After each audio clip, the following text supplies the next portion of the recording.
Hey guys, welcome back. Tonight, we step quietly into one of the darkest and most disturbing stories hidden deep inside the Persian Empire. A story about a king who ruled over 46 nations, commanded armies so vast they were said to darken the horizon, and built palaces so magnificent that travelers believed they were looking at the center of the world itself. His name was Xerxes. To history, he is remembered as the King of Kings, the ruler who tried to conquer Greece, the emperor who ordered the sea itself to be whipped in rage.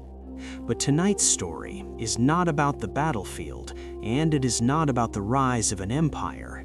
It is about what happened behind the palace walls when power became obsession, when desire turned into cruelty, and when a single scandal inside the royal family triggered one of the most savage mutilations recorded in ancient history.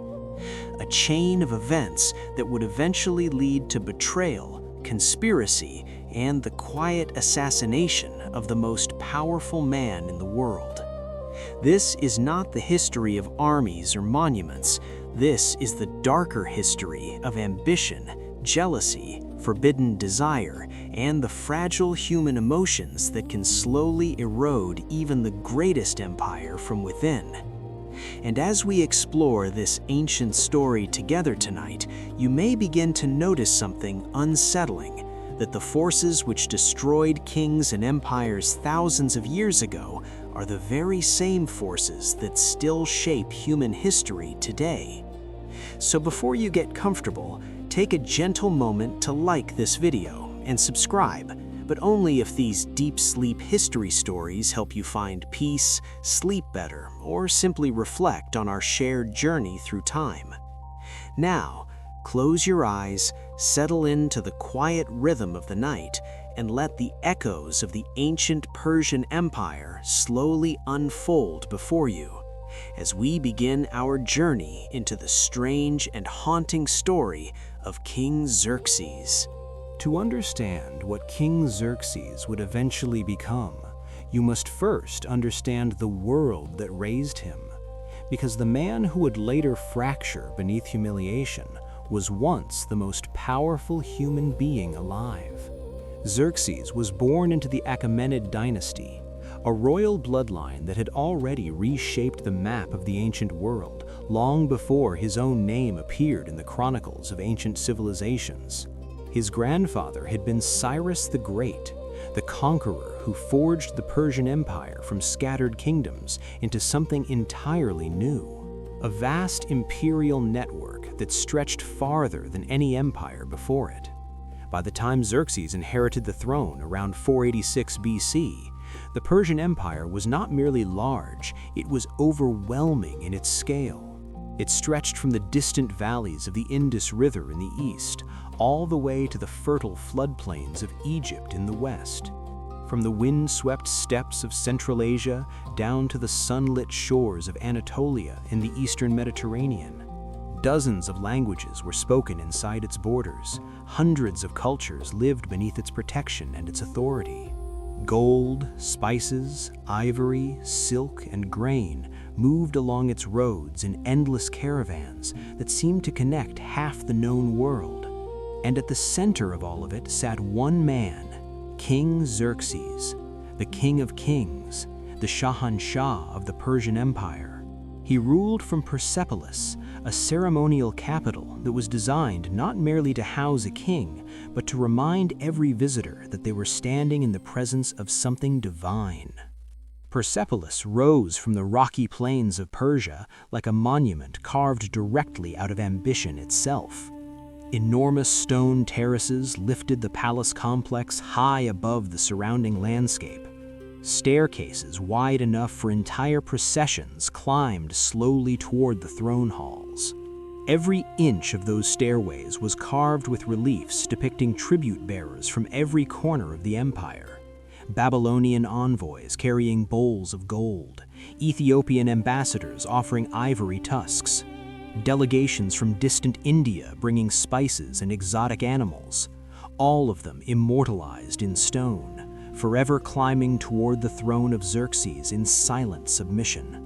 And inside the great audience hall, the Apadana, towering columns soared nearly 60 feet into the air, their capitals carved into the shapes of bulls and lions, symbols of royal strength. When sunlight passed between those columns, the hall seemed less like architecture and more like a stage built for gods. And there, seated on a golden throne surrounded by guards and courtiers, was King Xerxes himself. Tall, broad-shouldered, and draped in robes of deep purple dyed with pigments so rare and expensive that only royalty could afford them. His beard was carefully oiled and curled in the traditional Assyrian style. His crown shimmered with precious metals and stones, reflecting torchlight across the polished floors of the palace. But the most important detail about Xerxes was not his clothing or his throne. It was what people believed about him. In the ideology of the Persian Empire, Xerxes was not merely a ruler, he was the chosen representative of Ahura Mazda, the supreme god of the Zoroastrian faith. His authority was cosmic. When Xerxes spoke, the assumption was that divine order itself was speaking through him. Entire nations bowed their heads when his envoys arrived. Governors known as satraps ruled vast provinces in his name, sending taxes, soldiers, and loyalty back to the imperial court. For the first years of his reign, the machinery of the Persian Empire moved with such efficiency that Xerxes scarcely needed to intervene. Tribute arrived on schedule. Trade routes flourished. Roads connected distant provinces like veins carrying wealth back to the imperial heart.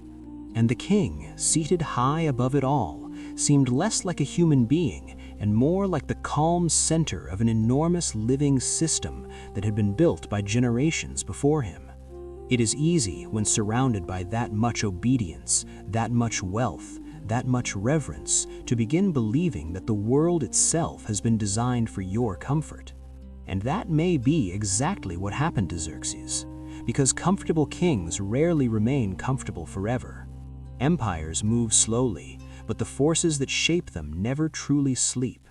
And somewhere far beyond the marble halls of Persepolis, beyond the deserts and mountains of the Persian Empire, a small collection of defiant Greek city-states was preparing to challenge the illusion that the King of Kings could never be humbled.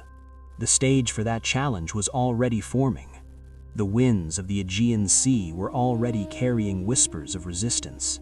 And though Xerxes did not yet know it, the calm and orderly world that surrounded his golden throne was already beginning to shift beneath his feet. Some far beyond the marble terraces of Persepolis, beyond the desert roads where tribute caravans slowly wound their way toward the Persian heartland, another world existed, a world that had never quite learned how to bow.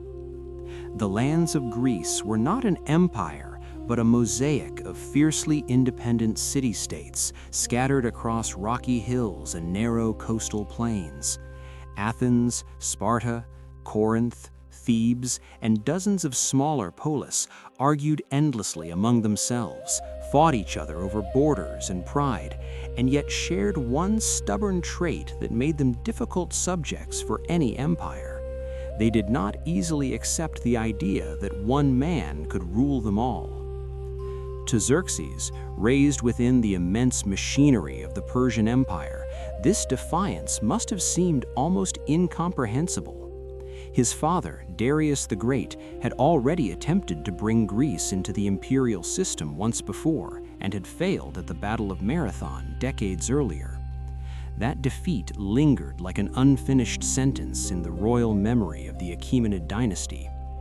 When Xerxes inherited the throne, he also inherited the expectation that he would finish what Darius had started. And so in 480 BC, King Xerxes began assembling an invasion unlike anything the ancient world had seen. The army of the Persian Empire gathered slowly but relentlessly, drawing soldiers from dozens of subject peoples across ancient civilizations. Persian infantry in long robes and wicker shields marched beside Median nobles wearing patterned armor. Egyptian sailors joined Phoenician ship captains. Cavalry units from Central Asia rode horses trained on the vast steppe. Supply caravans stretched for miles across the dusty roads of Anatolia.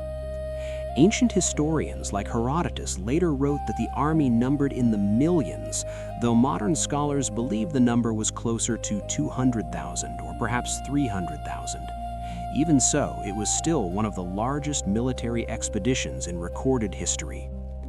The invasion itself began with an act that perfectly captured Xerxes' view of power. To move his enormous army into Europe, he ordered engineers to construct a bridge of boats across the Hellespont, the narrow strait separating Asia from the Greek world. Hundreds of ships were lashed together and covered with planks to form a floating roadway across the sea. But before the army could cross, a violent storm destroyed the first bridge, tearing apart the carefully assembled structure. When Xerxes heard the news, the chronicles describe a moment of fury that revealed something important about the king. He ordered the sea itself to be punished. Soldiers were commanded to whip the waters of the Hellespont 300 times with lashes, as if the ocean were a rebellious servant that had dared to disobey its master. Iron chains were cast into the waves, and curses were shouted toward the water. It sounds almost unbelievable today, yet the story was preserved because it perfectly illustrated how Xerxes saw the universe. Even nature, in his mind, was meant to submit to the authority of the King of Kings. And for a time, it seemed as though the world did submit. The Persian army advanced through northern Greece with overwhelming force. Cities surrendered, roads filled with refugees fleeing the approach of the Persian Empire. At the narrow mountain pass of Thermopylae, a small alliance of Greek forces attempted to hold the line. Among them were the famous 300 Spartan warriors led by King Leonidas. Their resistance slowed Xerxes, but could not stop the vast army behind him. The pass eventually fell, and the Persian advance continued southward. Soon, Xerxes marched into Athens itself. The city had been largely evacuated by its citizens who fled to nearby islands and ships. What remained was a symbolic target, and Xerxes made certain the message would be unforgettable. The Acropolis, the sacred hill of Athens, was set ablaze. Temples burned, wooden roofs collapsed into fire and smoke. From a throne placed on a hillside overlooking the destruction, Xerxes watched the flames consume the city. Ancient writers describe him observing the spectacle in silence, as if witnessing the inevitable triumph of imperial destiny. Yet victory in the strange mathematics of war can sometimes create the very conditions for disaster, because the Greeks, rather than confronting the Persian navy in open water, had prepared something far more dangerous. They lured the Persian fleet toward the narrow strait of Salamis. The Battle of Salamis would become one of the most decisive naval battles in the history of ancient civilizations. The Greek ships, smaller and more maneuverable, knew the local waters intimately. The Persian fleet, by contrast, was enormous but unwieldy, packed into waters far too tight for such numbers. When the battle began, confusion spread quickly among the Persian ranks. Ships collided with one another as they attempted to maneuver. Greek triremes struck from the sides with bronze rams, splintering hulls and sending sailors into the sea. Persian soldiers, many of whom had never learned to swim, struggled in heavy armor as the cold waters of the straits swallowed them. And above it all, on a distant hill overlooking the battlefield, sat King Xerxes. The same king who had watched Athens burn now watched the destruction of his own fleet. The crash of wood against wood echoed across the water.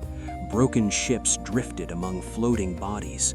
The once orderly power of the Persian Empire dissolved beneath him. And when the battle ended, the sea at Salamis was littered with wreckage and men calling for help that would never arrive. Xerxes rose from his seat and looked out across the strait.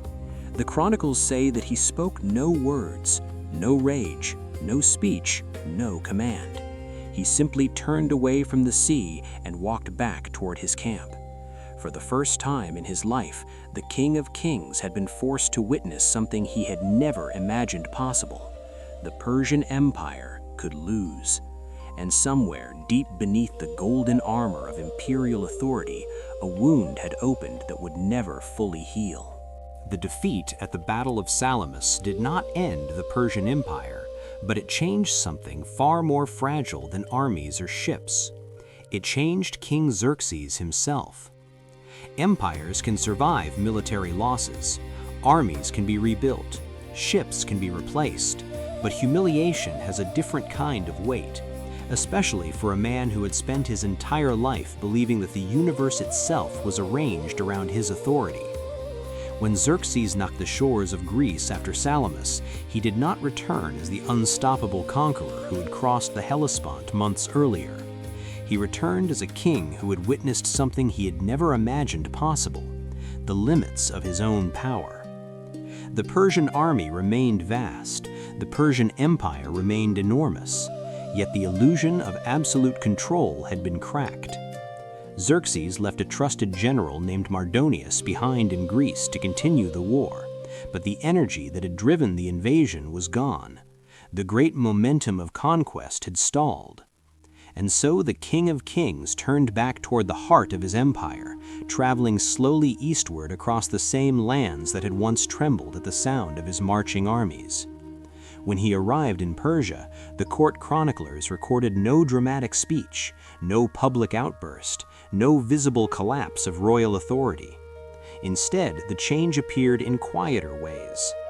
Xerxes began withdrawing from the grand projects that had once defined the glory of the Achaemenid dynasty. In the early years of his reign, he had overseen massive construction works across the Persian Empire. Temples, palaces, ceremonial gates, monuments meant to demonstrate that the empire would last forever. Persepolis itself had been expanding under his supervision, each new hall and terrace reinforcing the image of divine kingship. But after Salamis, that energy faded. Construction slowed. Royal attention drifted away from the monumental spaces of empire and toward the smaller, more private world of the palace interior. The Persian Empire was still running, of course. The satraps continued governing distant provinces. Trade continued moving along the royal road that stretched from Sardis to Susa. Tribute continued arriving from across ancient civilizations that lived under Persian rule. On the surface, nothing had collapsed, yet beneath that calm surface, something subtle had begun to rot. Xerxes had been raised from childhood with a very specific idea of who he was supposed to be. He was not merely a political ruler. He was the chosen representative of Ahura Mazda, the cosmic guardian of order and truth.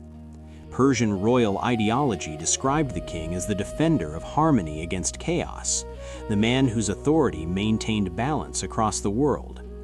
To lose a battle was one thing, but to be humiliated by a group of small Greek city-states, rebellious, divided, and vastly outnumbered, created a psychological contradiction that was much harder to resolve. How could a man chosen by divine order suffer such a public failure? That question lingered quietly inside the royal court, though few dared to voice it aloud. In the rigid hierarchy of the Persian Empire, no advisor could openly challenge the king's image of himself. So the contradiction had nowhere to go. It remained inside Xerxes' mind, unresolved, circling slowly like a storm gathering strength beyond the horizon.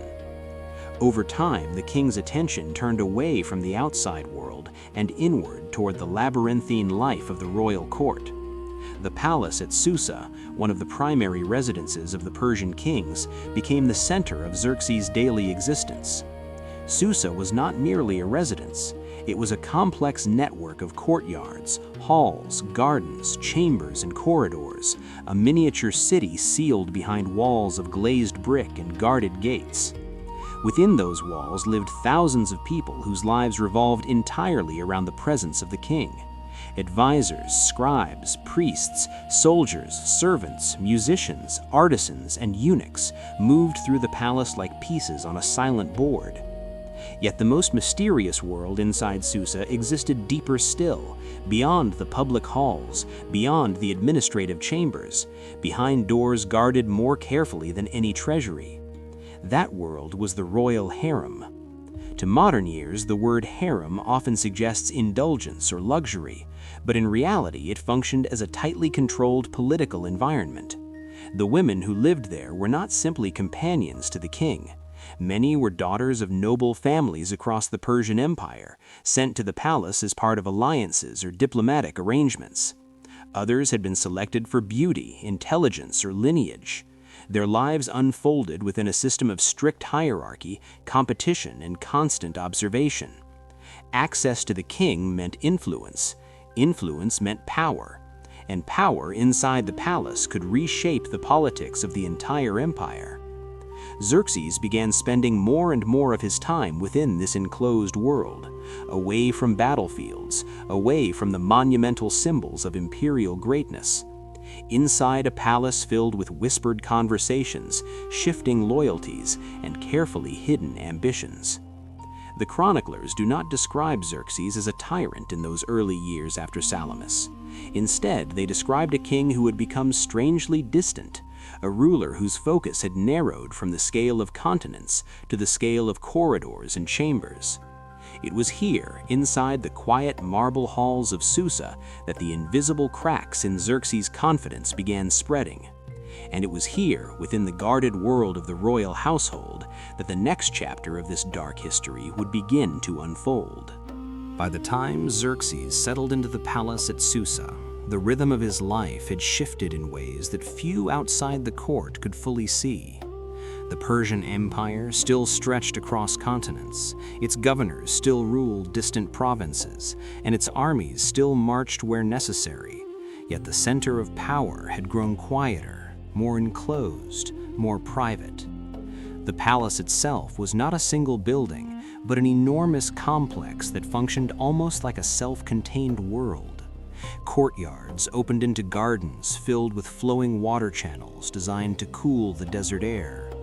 Marble halls connected to shaded corridors lined with carved stone reliefs depicting victories of the Persian Empire across ancient civilizations. Guards stood at nearly every entrance, not simply to protect the king, but to control the experience of approaching him.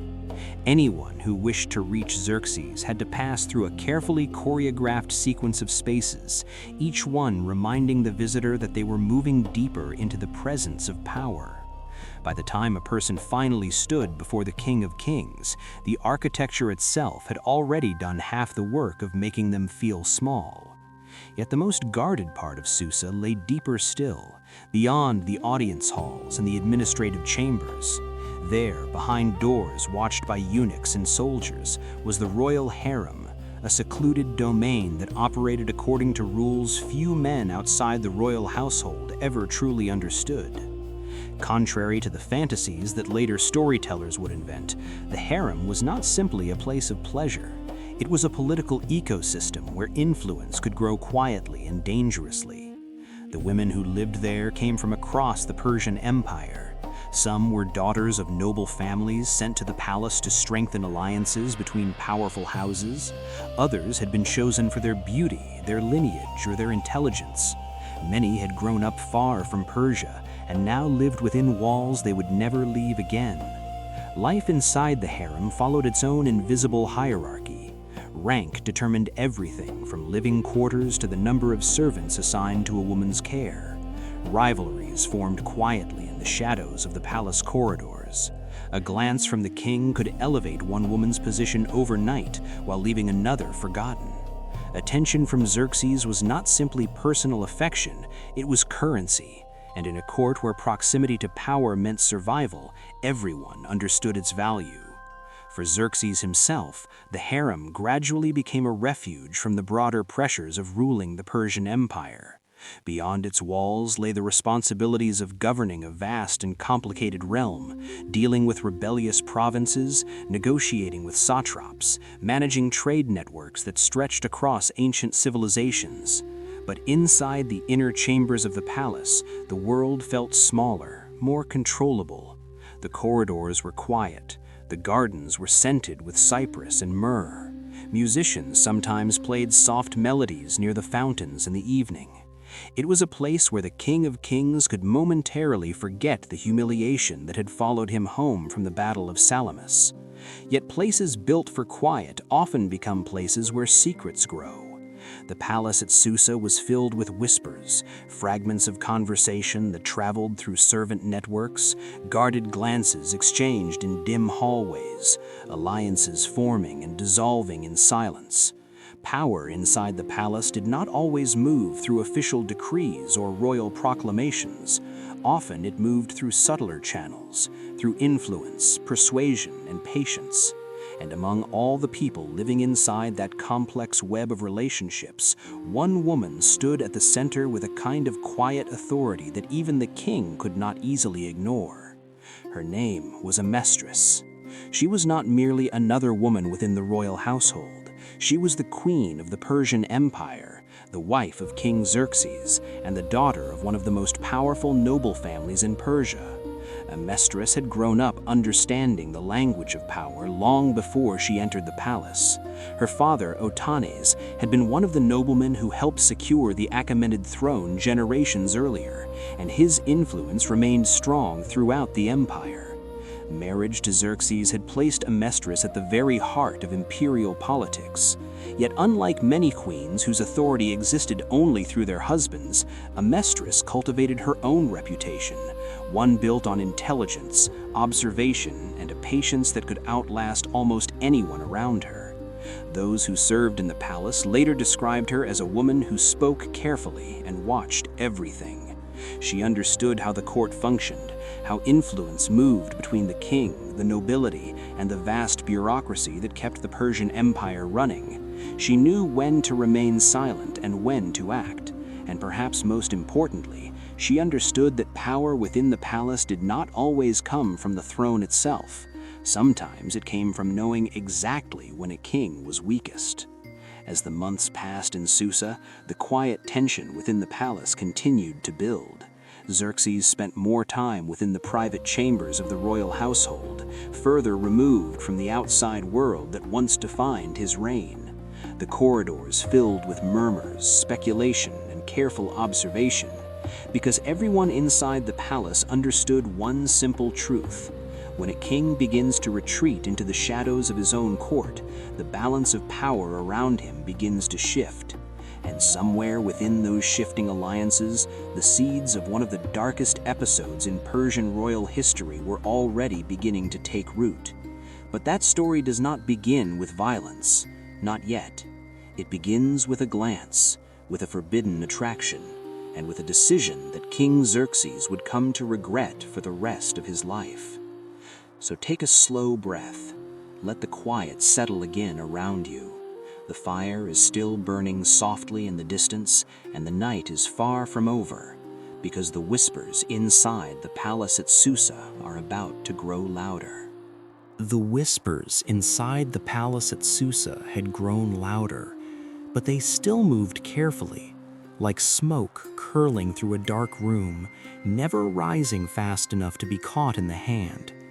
And at the center of that quiet world, where every glance carried meaning and every silence concealed intention, stood Queen Amestris.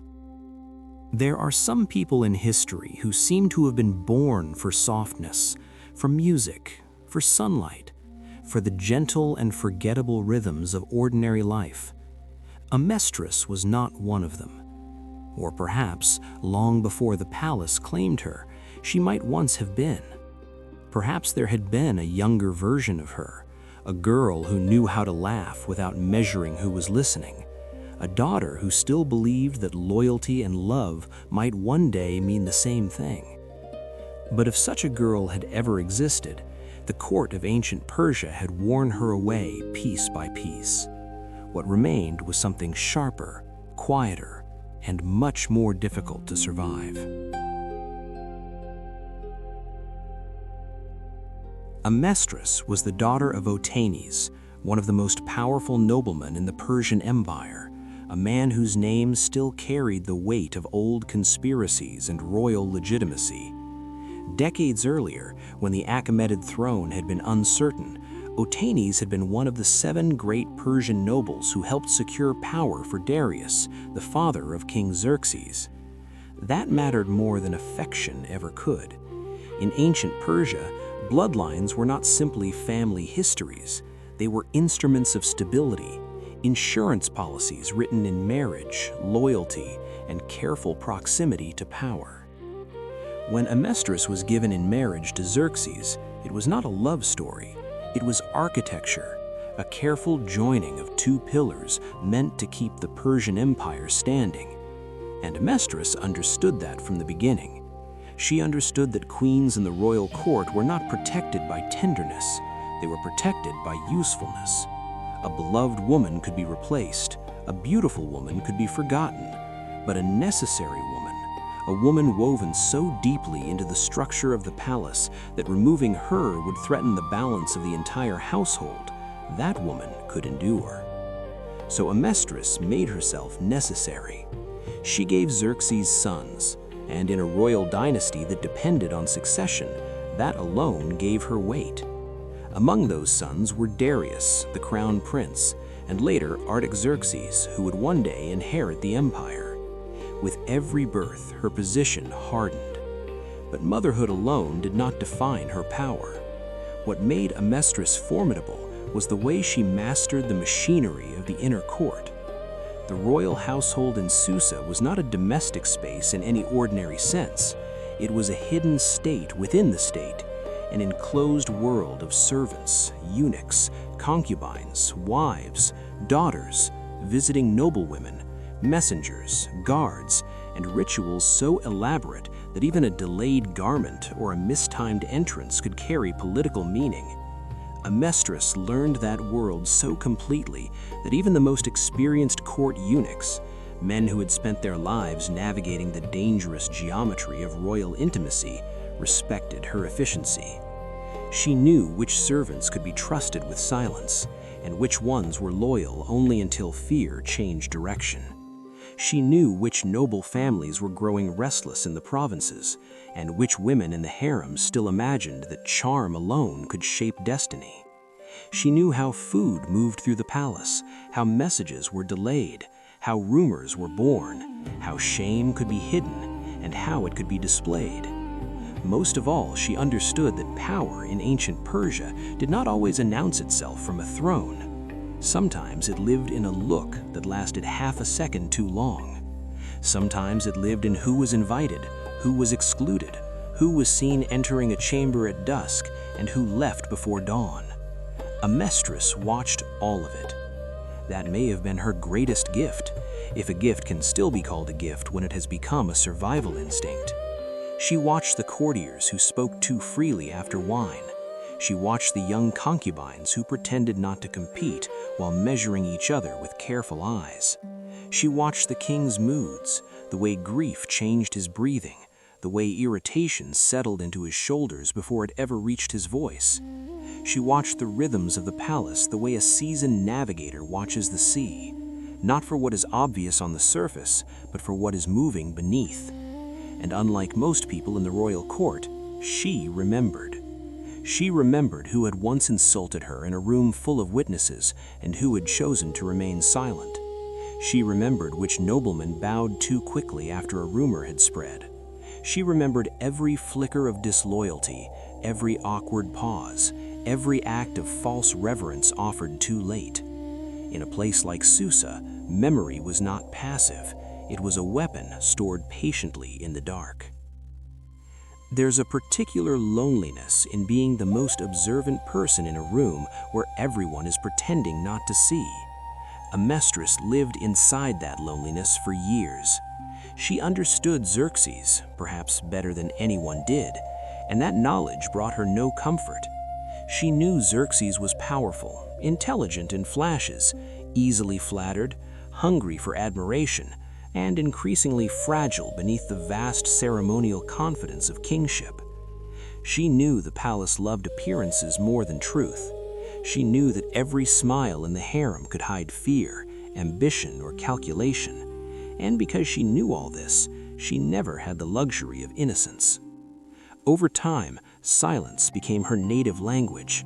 Not an empty silence, but a disciplined one. A silence that listened, a silence that waited, a silence that let other people reveal themselves while she remained unreadable. In the years before Greece humbled Xerxes, that silence protected her. In the years after Salamis, it began to transform her into something the palace had not fully understood yet. Because the queen who had once watched to survive was slowly becoming a queen who watched in order to judge. And once she began to judge, it was only a matter of time before she decided who needed to be broken. If patience was the language Amestris spoke best, then dismantling was the craft she practiced most carefully.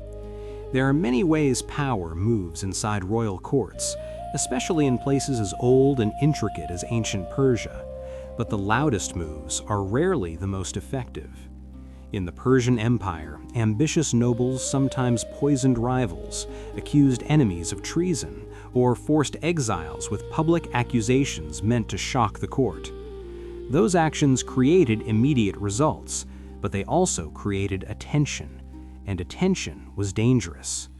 Amestris understood something that many people inside the palace at Susa never fully grasped. True control did not come from dramatic gestures.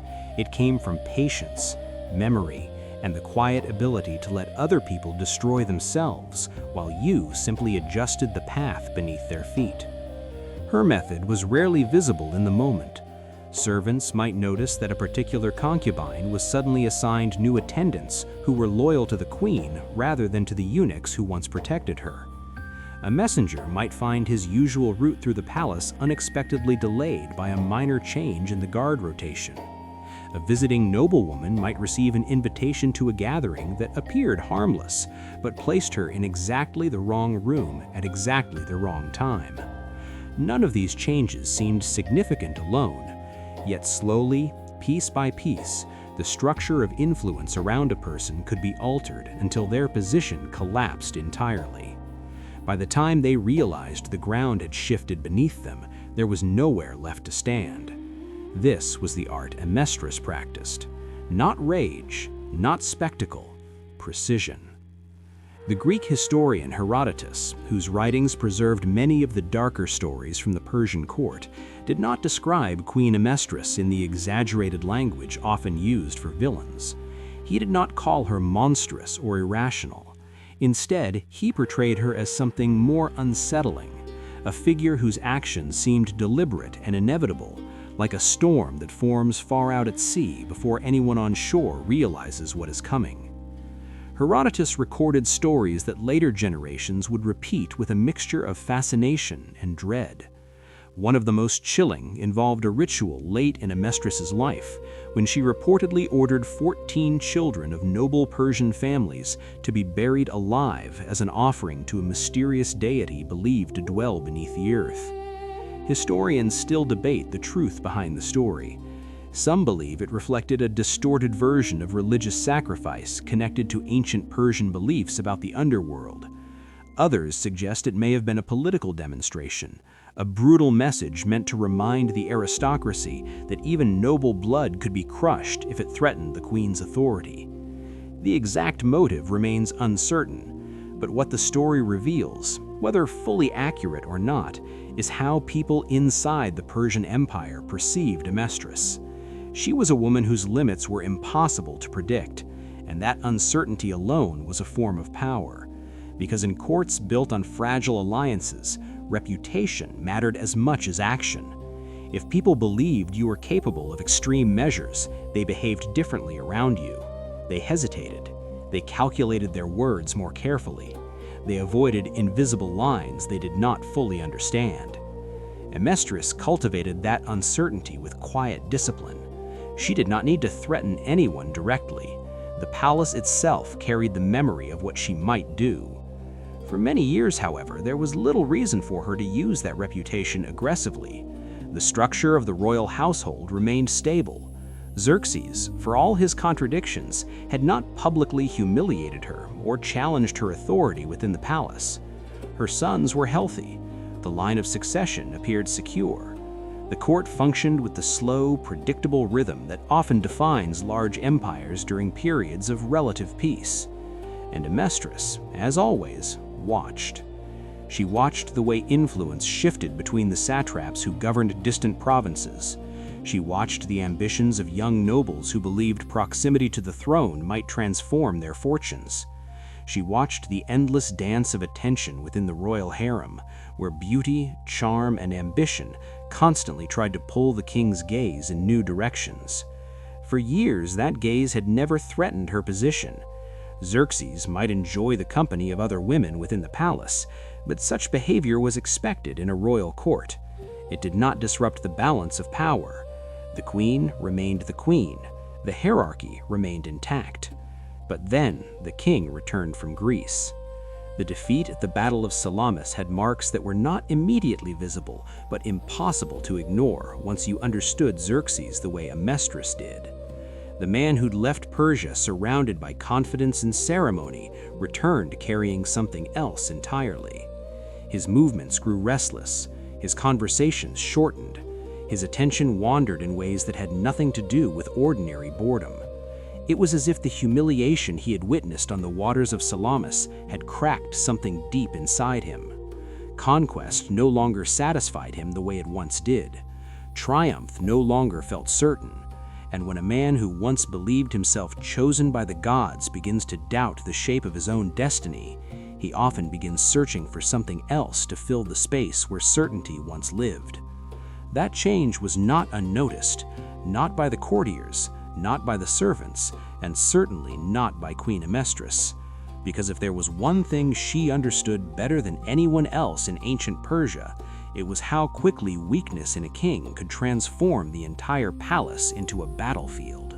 So to understand what would eventually unfold inside the palace at Susa, you must first understand the quiet structure that governed the royal harem. From the outside, to those who lived far from the centers of ancient Persia, the word harem often suggested luxury, music, perfumes drifting through marble corridors, and women living lives of effortless privilege within the walls of the Persian Empire. But the truth was far more complicated. The royal harem was not simply a place where the king kept his companions. It was a political institution, as structured and carefully managed as any army or provincial government within the empire. Every woman who lived there existed inside a hierarchy that was understood, even when it was never spoken aloud. At the very top stood the queen, Queen Amestris, whose authority over the inner court was recognized even by the eunuchs who controlled access to the king. Beneath her were royal wives of lesser rank, women married into the dynasty for diplomatic reasons, daughters of powerful Persian nobles whose presence inside the palace represented alliances between great families. Beneath them were the concubines, women chosen from across the vast territories of the Persian Empire for their beauty, intelligence, or noble lineage. Some came from distant provinces, brought to the palace as part of tribute arrangements between subject peoples and the imperial court. Others had been offered willingly by ambitious families, hoping that proximity to the king might elevate their status. Each of these women lived under constant supervision. Eunuchs guarded the entrances, servants monitored the movement of messages and gifts. Even the smallest detail of daily life inside the harem was carefully recorded and reported. Yet despite all this control, the true order of the harem revolved around one principle that everyone understood, but almost no one dared speak directly. The king's desire was sacred. If King Xerxes wished for a woman's presence, that wish did not require explanation or negotiation. Within the walls of the palace, his attention had the force of law. The women who lived there understood this from the moment they arrived. The eunuchs understood it as well. Even Queen Amestris understood it, though she understood something else at the same time, something far more dangerous. The king's desire might be sacred, But the palace still had boundaries, traditions that had developed over generations to prevent the imperial household from collapsing into chaos. The king could choose among the women brought into the harem for that purpose, but there were certain lines that even for the King of Kings were not easily crossed. One of those lines concerned the wives of noble Persian men, especially those connected to the royal family itself. A nobleman's wife carried political weight, family honor, and alliances that could not be casually broken without consequences. And among those noble families, one stood very close to Xerxes, his brother Mecisteus. Mecisteus had served alongside Xerxes during the Greek campaign, commanding troops during the long march into Greece and the disastrous retreat that followed the Battle of Salamis. By the standards of the Persian court, he was exactly the kind of man an emperor needed nearby: loyal, capable, disciplined, and politically cautious. He was not known for theatrical ambition or dangerous intrigue. In many ways, he represented the stable backbone of the imperial military elite. A brother like that was valuable in a royal court where family rivalries had destroyed dynasties before. Mecisteus had a household of his own within the palace complex, and like many noblemen of the Persian Empire, he had a wife whose presence carried both dignity and quiet influence. Her name, frustratingly, has been lost to history. Herodotus, the Greek historian who recorded much of what we know about these events, never wrote it down. To history, she remains simply the wife of Mecisteus. Yet what Herodotus did record suggests that she was a woman unlike most others inside the palace at Susa. Not necessarily because of extraordinary beauty, though she may well have possessed it. In the royal court of ancient Persia, beauty alone rarely made a lasting impression. There were too many beautiful women already living inside the harem for that to be remarkable. What made Mecisteus' wife different was something far more subtle: composure. In a palace where almost every woman had learned to lower her eyes in the presence of the king, soften her voice, and disappear gracefully into the background when royal attention shifted in her direction, Mecisteus' wife did none of those things. She did not challenge the king, she did not behave with disrespect, but neither did she perform the delicate ritual of submission that most women in the palace had learned to perfect. She carried herself with a calm dignity that seemed untouched by the silent competition of the harem. She spoke when spoken to, but she did not rush to fill silence with flattery. She bowed with respect, but not with theatrical devotion. She existed within the court without appearing to depend on it. In a place like Susa, that kind of composure was rare enough to feel almost disruptive. And it did something else as well. It attracted attention. Not the playful attention of courtiers or the fleeting curiosity of servants, a much more dangerous kind. Because sooner or later, in a palace where every unusual detail eventually reached the king's ears, there was one person who would inevitably notice her: King Xerxes. At first, the king's attention settled on the wife of Mecisteus in the quiet, almost absent-minded way curiosity sometimes moves through a crowded court. The palace at Susa was full of distractions, full of voices competing gently for royal notice, full of courtiers eager to guide the king's attention toward matters that benefited them. In such a place, it was easy for a passing curiosity to disappear as quickly as it arrived. But this one did not disappear. Xerxes had spent his entire life surrounded by people who understood how to behave in the presence of power. Courtiers knew how to flatter without appearing desperate. Generals knew how to display loyalty while quietly advancing their ambitions. And the women of the royal household had learned the delicate choreography required to exist inside the king's orbit without challenging it. They lowered their eyes when he entered a room. They softened their voices when he addressed them. They offered admiration in careful measures, never enough to seem false, but always enough to reinforce the invisible structure of reverence that surrounded the throne of the Persian Empire. The wife of Mecisteus did none of these things. She did not defy the king, but she did not perform for him either. She spoke simply when spoken to. She listened more than she talked. She did not rush to fill silence with compliments, nor did she withdraw in theatrical modesty. Her composure was steady, unforced, almost detached from the nervous atmosphere that defined life inside the palace. In another world, such behavior might have passed unnoticed, but inside the fragile psychology of a king who had recently watched the Persian fleet collapse at the Battle of Salamis, that composure became magnetic. Xerxes found himself observing her in ways he could not easily explain. At gatherings within the royal court, his gaze lingered a moment longer than necessary. When she crossed a courtyard surrounded by attendants, he noticed the calm rhythm of her steps. When she spoke to others in the household, he listened not so much to her words but to the tone beneath them, a tone that seemed untouched by the anxious hunger for approval that shaped so many lives within the palace. Curiosity deepened slowly, almost invisibly, until it began to occupy spaces in the king's mind that had once belonged to conquest and ambition. This was unfamiliar territory for Xerxes. The King of Kings was not accustomed to wanting things he could not simply claim. The Persian Empire existed precisely because his ancestors had refused to accept limits.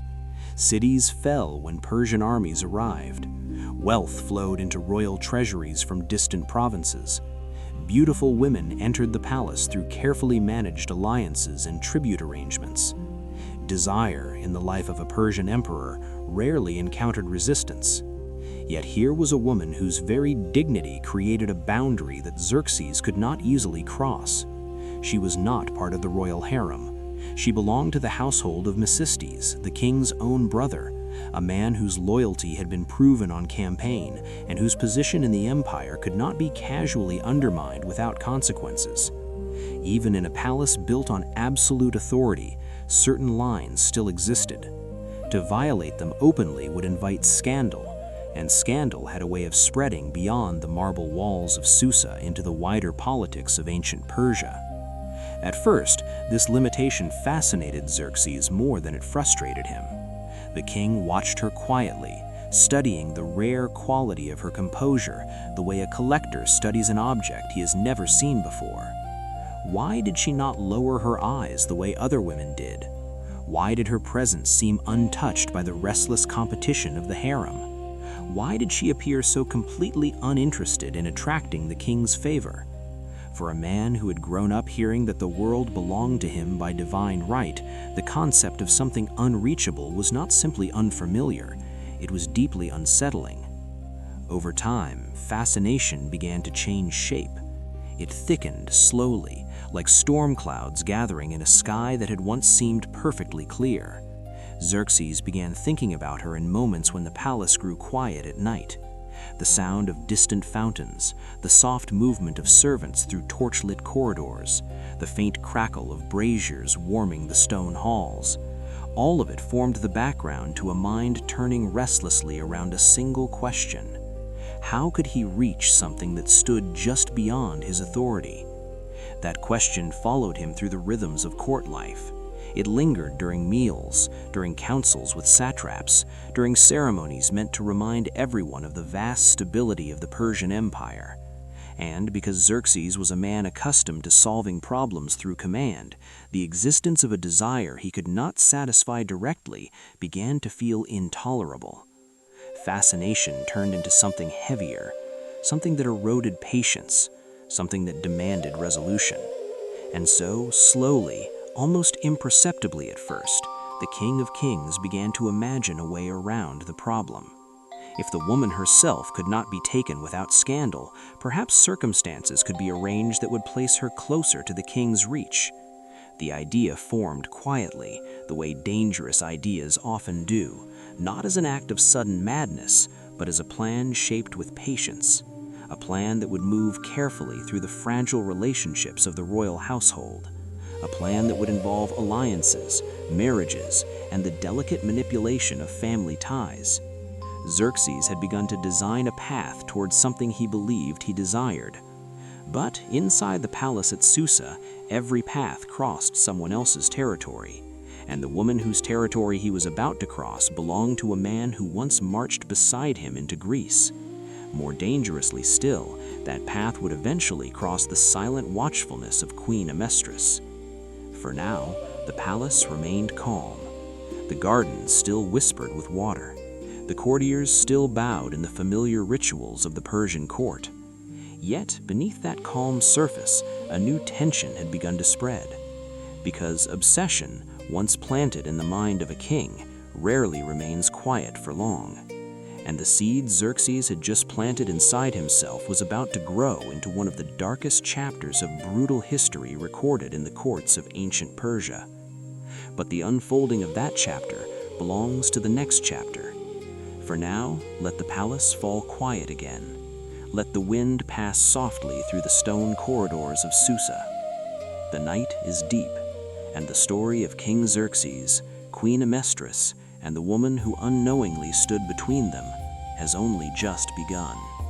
The palace at Susa had known countless celebrations over the years, but none carried quite the same quiet gravity as the king's birthday. In ancient Persia, the royal birthday was not merely a personal milestone, not simply another year added to a ruler's life. It was believed to be a moment when the invisible boundary between the mortal world and the divine order grew thin, almost transparent. Persian tradition held that on this single day each year, the king stood closer to Ahura Mazda, the supreme deity of the Zoroastrian faith, than at any other time. The king was not only the ruler of the Persian Empire, but also the living representative of divine harmony on earth. Because of this belief, the birthday celebration became more than a festival. It became a ritual, a sacred moment embedded deep within the ancient Persian traditions that had shaped the Achaemenid dynasty for generations. And woven into that ritual was a rule so powerful that even the King of Kings himself could not ignore it. On the king's birthday, any request made by a member of the royal bloodline had to be granted, without question, without hesitation, without refusal. It was not merely a custom followed out of courtesy. It was an oath believed to bind the king before the divine order that sustained the empire. To deny such a request would be to challenge the sacred compact between the royal house and the gods who were believed to guard the stability of ancient Persia. For centuries, the tradition had functioned without consequence. Requests were usually harmless. A prince might ask for land in a distant province. A royal daughter might request jewels or a marriage alliance. Occasionally, a noble relative might seek a title or a minor political favor. The king would grant the request with a generous smile, and the celebration would continue. But traditions that survive for generations often do so because no one has yet chosen to test their limits. And inside the palace at Susa, there was one person who had been quietly waiting for exactly such a moment: Queen Amestris. For years, she had watched the ritual unfold. Year after year, the royal birthday passed with the same comfortable rhythm, music drifting softly through the great hall, courtiers bowing in carefully rehearsed sequences of respect, noble families offering gifts carried across half the known world. She had watched it all with the patient attention that had defined her entire life within the Persian court. And while others saw ceremony, Amestris saw opportunity. She understood the rule more clearly than anyone else present in that palace. The king's oath was not symbolic, it was binding. Xerxes could refuse many things during the year. He could ignore complaints, dismiss requests, exile rivals, or punish enemies. But on his birthday, the law of tradition stood above even his own will. And Amestris had spent months preparing for the moment when that law would become a weapon. The celebration itself was magnificent even by the extravagant standards of the Persian Empire. The Great Hall of Susa was transformed into a tapestry of conquered cultures. Silk hangings from Babylon draped the stone walls. Bright woven carpets from Anatolia softened the floors beneath the long banquet tables.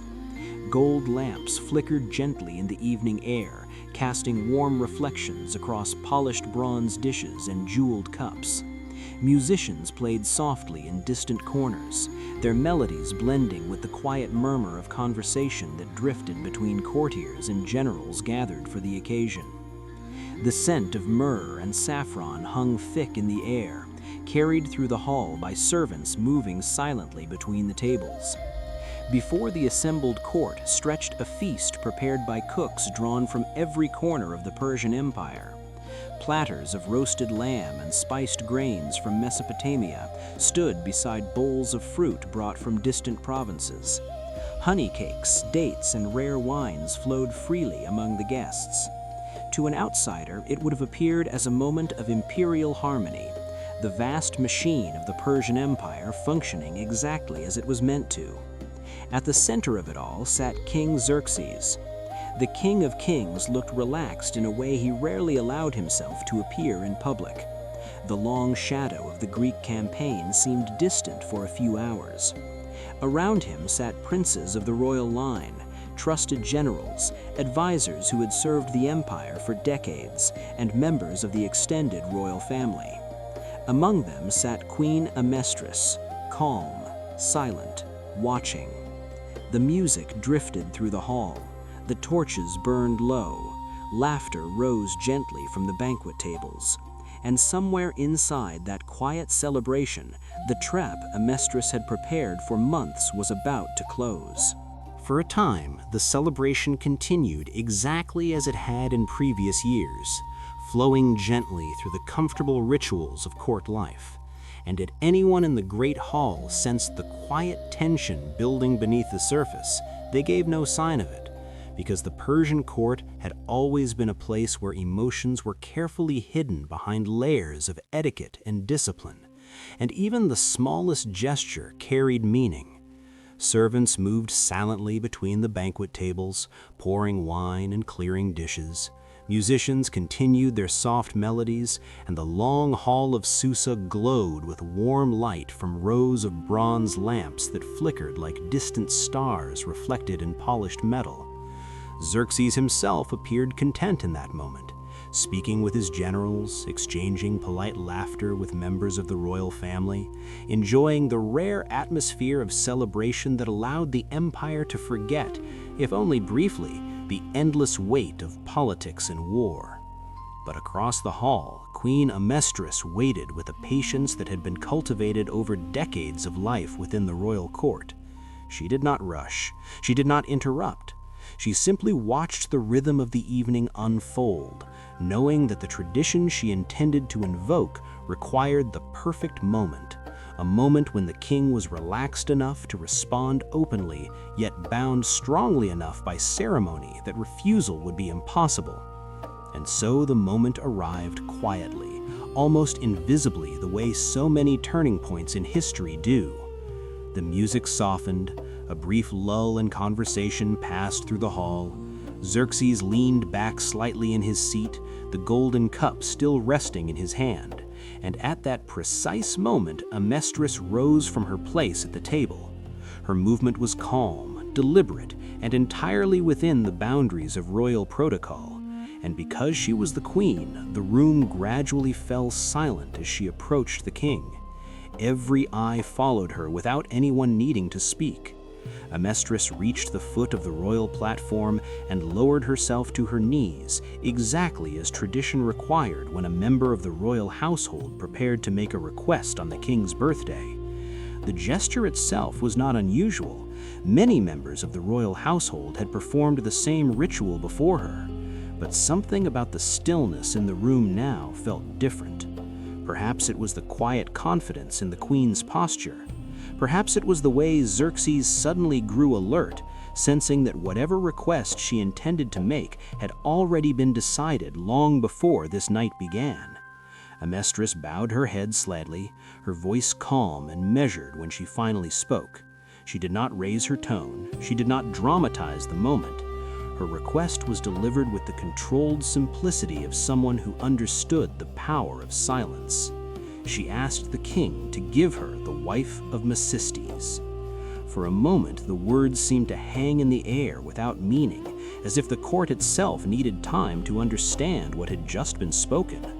Then the realization spread slowly across the faces of those closest to the throne. Xerxes understood immediately. Of course he did. He knew the history that had led to this moment. He knew the quiet humiliation that had grown between the queen and the woman connected to his own dangerous fascination.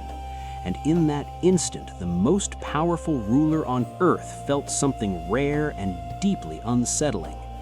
Fear. Not fear of battle, not fear of rebellion or foreign armies, but fear of the consequences that would follow if the request were granted. Because Xerxes knew Amestris, he understood the cold intelligence that shaped her decisions. This was not a careless request made in anger. It was the final step in a plan that had been unfolding slowly within the palace walls. The hall remained silent as the king hesitated. He tried to change the direction of the moment without openly breaking tradition.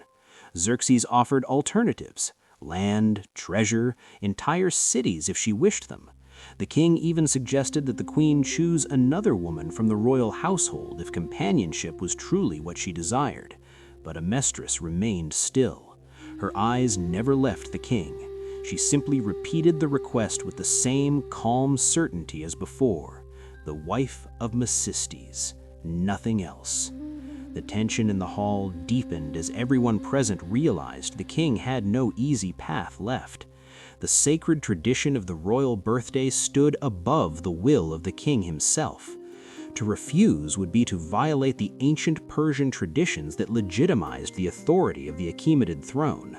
And Xerxes knew that every noble, every priest, every witness in that hall understood the rule as clearly as he did. Slowly, the king's resistance began to fade. His shoulders lowered slightly as the reality of the moment settled over him like a shadow. The trap had closed perfectly. The king who ruled the largest empire the world had ever known had been defeated not by an army, but by a tradition older than his crown. After a long silence, Xerxes spoke the words that sealed the woman's fate. The request would be granted. And somewhere deep within the palace, far from the warmth of the banquet hall, a terrible chapter of brutal history had just begun. What followed after the king granted the request did not happen inside the bright hall where the birthday feast continued. The music did not stop, the wine continued to flow, and the courtiers of ancient Persia carried on with the carefully rehearsed ease that defined life inside the royal court. If anyone sensed the quiet shadow spreading through the palace that night, they did not speak of it. In the Persian Empire, silence was often the safest language. Somewhere beyond the warmth of the banquet hall, in the colder interior chambers of the palace at Susa, the wife of Mecistes was brought before Queen Amestris. The ancient sources tell us almost nothing about how she arrived there.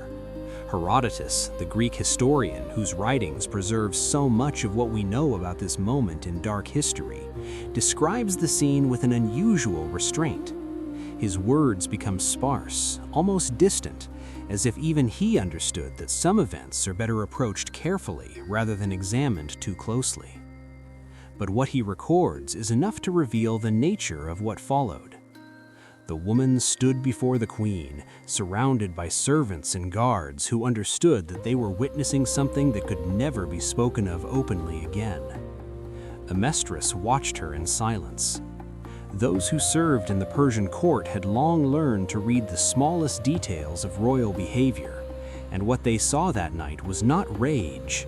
It was not the uncontrolled fury of a jealous wife. It was something colder and more deliberate. The queen had waited months for this moment, and now that it had arrived, she approached it with the same quiet precision that had guided every step of her plan. Orders were given calmly. Servants moved as they were instructed. The punishment unfolded slowly, methodically, in a way that made it clear this was not a moment of passion, but an act of calculated royal revenge. The woman's ornaments were removed first, the bracelets and necklaces that marked her place within the noble households of ancient Persia. Then the attendants stepped forward. Herodotus writes that the mutilation was carried out piece by piece with a methodical cruelty that has echoed through the centuries of brutal history that followed. The queen ordered the woman's body disfigured in ways meant to erase her beauty and her identity at the same time. The nose was removed, then the ears, then the lips. Each act performed with a chilling calm that made the witnesses lower their eyes rather than look directly at what was happening. The woman's cries, if she made any, are not recorded in the ancient sources. Perhaps the historian chose not to describe them, or perhaps the silence that filled the room was simply too heavy to break. What is recorded, however, is the strange final detail that has haunted historians ever since. According to the account preserved by Herodotus, the severed flesh was thrown to the palace dogs. The image is disturbing, but within the brutal symbolic language of royal punishment, it carried a message that everyone in the palace understood immediately. This was not simply an act of violence, it was a warning. In the political ecosystem of the Persian court, beauty could be power. The ability to attract the king's interest could change the fate of entire families. But Amestris had now rewritten that rule in blood. Her punishment declared that the queen still controlled the invisible hierarchy of the royal household. If the king's desire could elevate a woman, the queen's authority could erase her completely. And perhaps most chilling of all was the calm with which the punishment had been delivered. This was not the chaos of anger, but the clarity of calculation. Amestris had not acted like a woman defending her pride, she had acted like a ruler defending her position.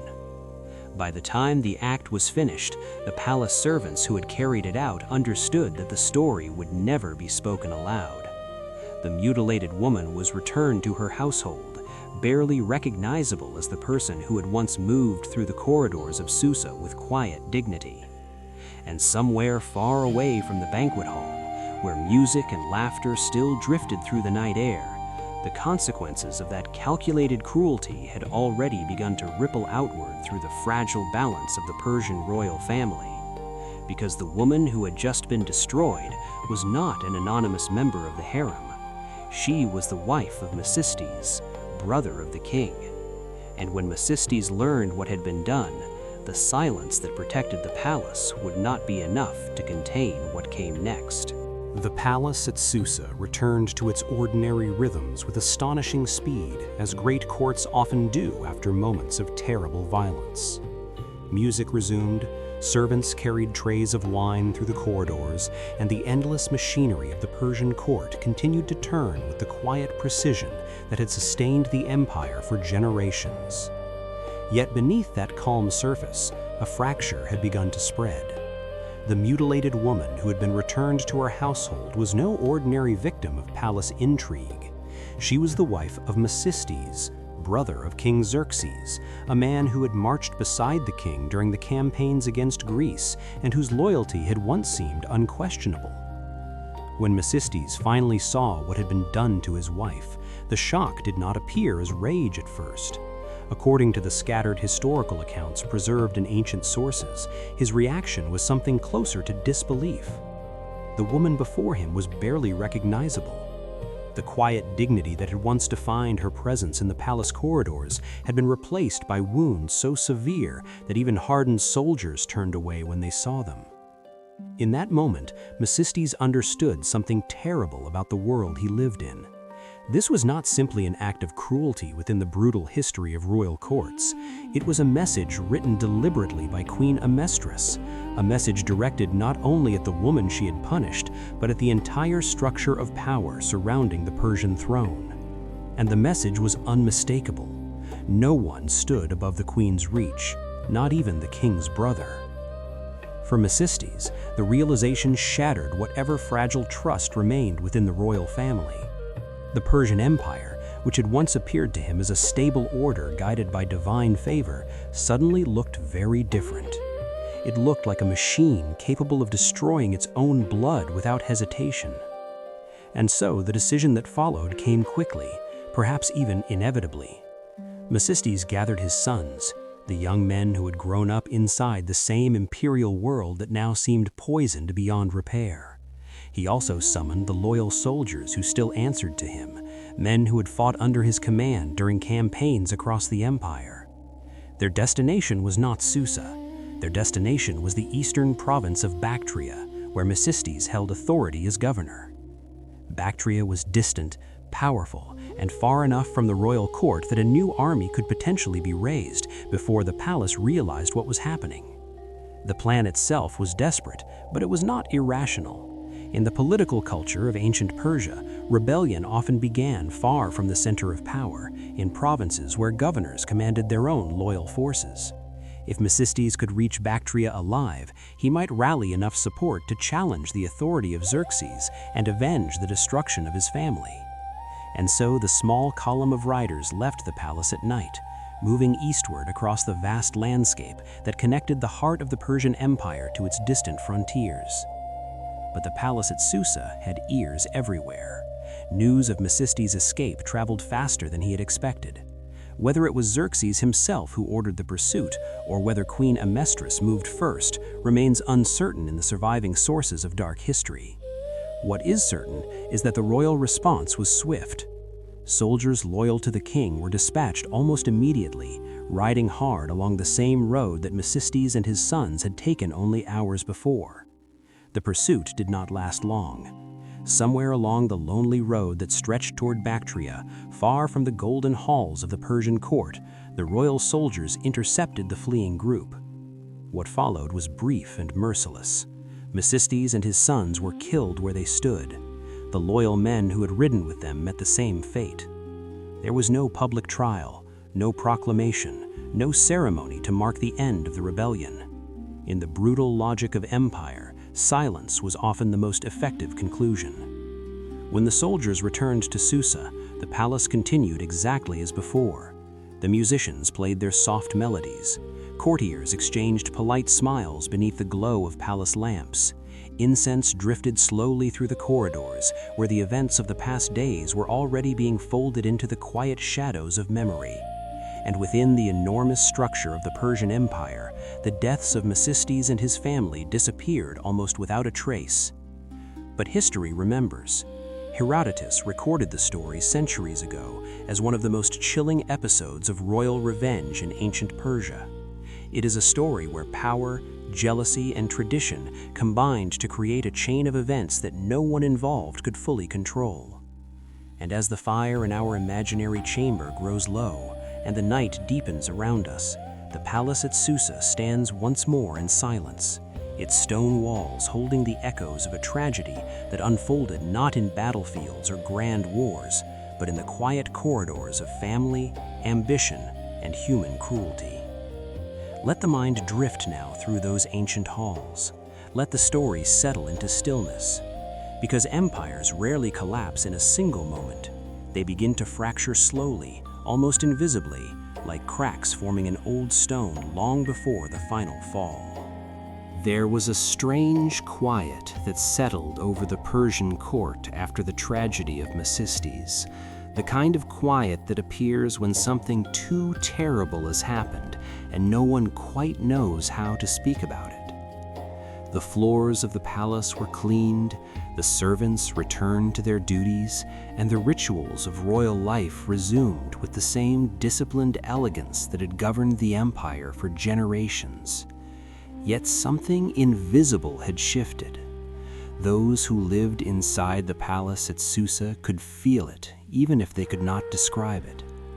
The story of the mutilation was never spoken aloud, but it moved through the corridors like a shadow, whispered in fragments, hinted at in glances that ended too quickly.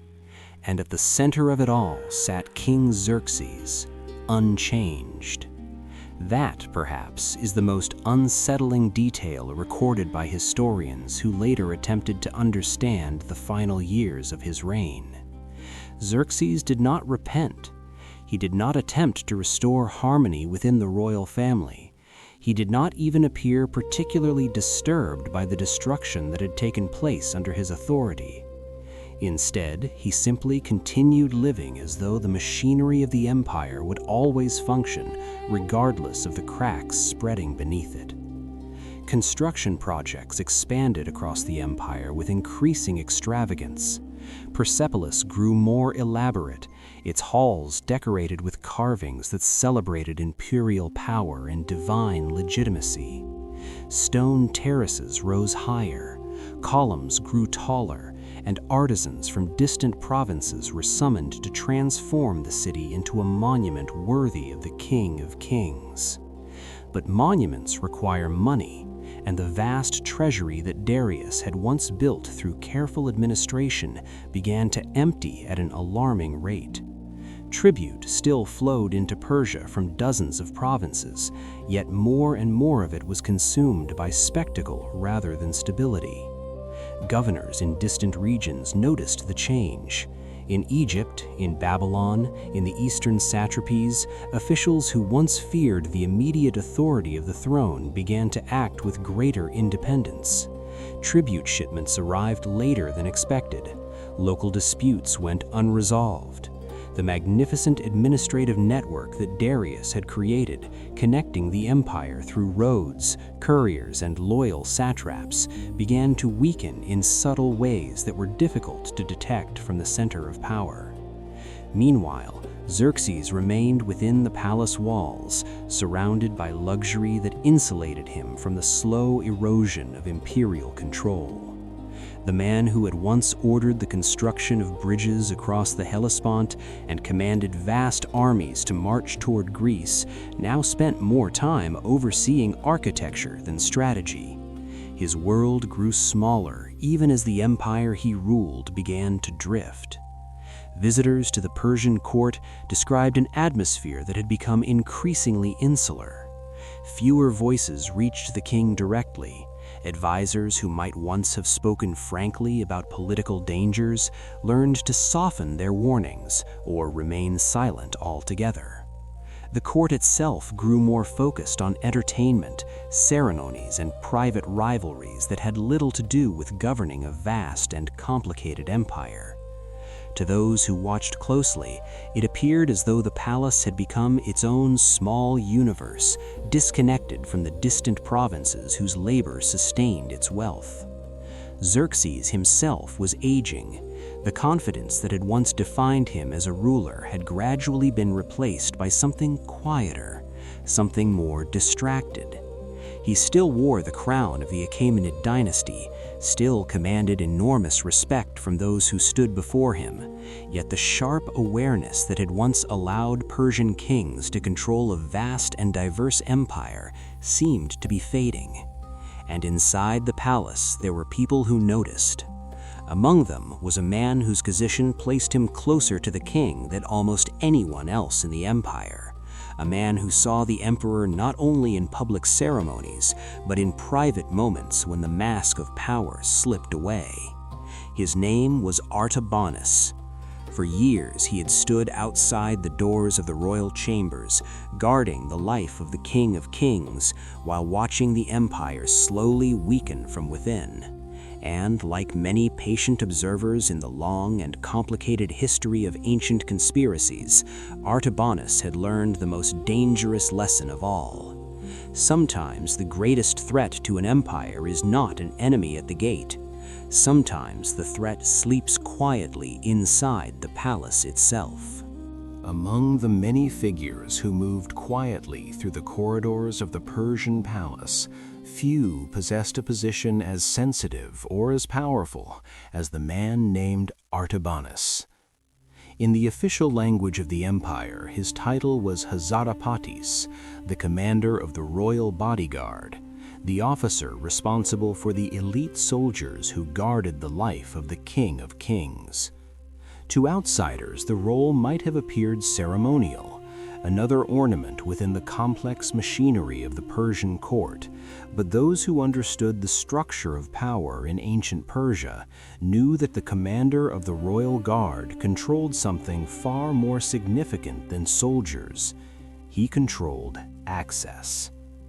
Every visitor who wished to approach the king passed through the invisible gate maintained by Artabanus and his men.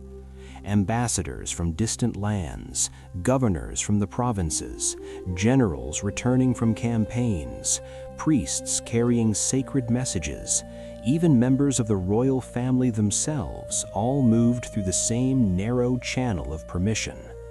And when night fell and the palace finally grew quiet, it was Artabanus who stood outside the royal chambers while Xerxes slept. In that sense, the commander of the bodyguard was more than a protector. He was the final barrier between the king and every possible threat in the empire. For years, Artabanus had watched the life of the palace unfold from this unique vantage point. He had observed Xerxes return from the disastrous campaign in Greece, a moment that had quietly reshaped the psychology of the Persian court. The king who had once seemed unstoppable returned with the weight of failure resting invisibly on his shoulders. Artabanus watched as that defeat slowly transformed the rhythm of the court. The early years after the Greek campaign were filled with enormous building projects meant to restore the aura of imperial glory. Persepolis expanded, Susa grew more magnificent, and the royal treasury poured wealth into monuments that proclaimed the power of the Achaemenid dynasty. Yet beneath that grandeur, the political balance of the empire had begun to shift. Artabanus saw the changes more clearly than most. As commander of the royal guard, he listened to conversations others assumed were private. He heard fragments of disputes between nobles, whispers of resentment from provincial governors, subtle tensions within the royal household itself. Over time, those fragments began to form a picture of an empire that was no longer as stable as it appeared. The tragedy involving Mecistis and the brutal punishment ordered by Queen Amestris only deepened that instability. The stories circulated quietly through the palace, despite every effort to suppress it. Soldiers talked among themselves in low voices. Servants exchanged uneasy glances in the corridors. The royal family itself seemed fractured in ways that no official proclamation could repair. And through all of it, Xerxes continued his life inside the insulated world of the palace, surrounded by luxury and ceremony that shielded him from the full consequences of his own decisions. Artabanus observed this slow transformation with the patience of a man accustomed to waiting. Unlike ambitious nobles who rushed forward seeking titles or land, the commander of the royal guard understood that time itself could become a weapon. The empire was drifting, and each year the authority of the throne appeared slightly weaker than before. Ancient historians later debated what exactly Artabanus believed during these years. Some accounts suggest he was driven by pure ambition, that he saw an opportunity to control the empire through manipulation of the royal succession. Others hint at a more complicated motivation, a belief that the Persian Empire could not survive indefinitely under a ruler who had become increasingly detached from the realities of governments. Whatever the truth, the result was the same. Artabanus continued to watch. He studied the behavior of the royal princes, measuring their strengths and weaknesses. He observed the movements of palace officials and the loyalties of soldiers under his command. He listened carefully to the changing tone of the court as the years passed. Slowly, almost imperceptibly, an ancient conspiracy began to take shape within the walls of the palace. It did not begin with violence. It began with understanding. Artabanus knew the routines of the king better than anyone alive. He knew when Xerxes slept, who guarded the inner corridors, which servants passed through the royal chambers at night, and which doors remained unlocked in the deep silence after midnight. and as the empire approached the year 465 BC, roughly 15 years after the disastrous campaign at Salamis, the commander of the royal bodyguard reached a conclusion that would alter the course of Persian history. The King of Kings could die, not in battle, not by rebellion, but quietly, inside the palace he believed was the safest place on earth. Night in the Persian palace was unlike night anywhere else in the empire. When the last torches were lowered and the corridors of Susa emptied of courtiers and servants, the immense complex settled into a deep and almost sacred stillness. The sound of footsteps faded, replaced by the soft whisper of wind moving through open courtyards and the distant murmur of fountains that had been flowing since the time of Darius. It was during these quiet hours that the palace seemed most invulnerable. Guards stood at their posts, the outer gates were secured, and within the inner chambers, the King of Kings slept, surrounded by layers of protection designed to keep the world at a safe distance. Yet it was precisely within that silence that the most dangerous moments of ancient conspiracy often unfolded. By the year 465 BC, the palace routines had become so familiar to Artabanus that he could move through them almost without thinking. Every corridor, every door, every guard rotation was known to him. For years he had stood outside the royal bedchamber as part of his duty as commander of the royal bodyguard. No one questioned his presence there.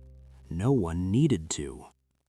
The Hazarapatis was expected to be near the king at all times. That expectation was what made the coming act possible.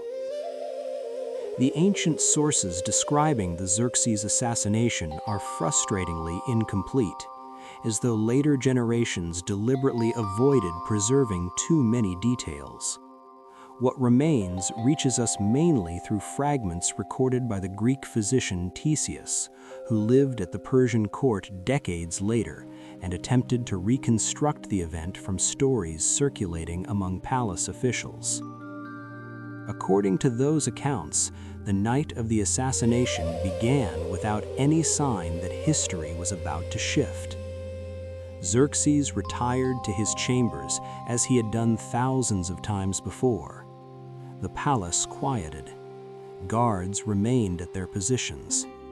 Artabanus moved through the corridors with the calm authority of a man performing routine duties.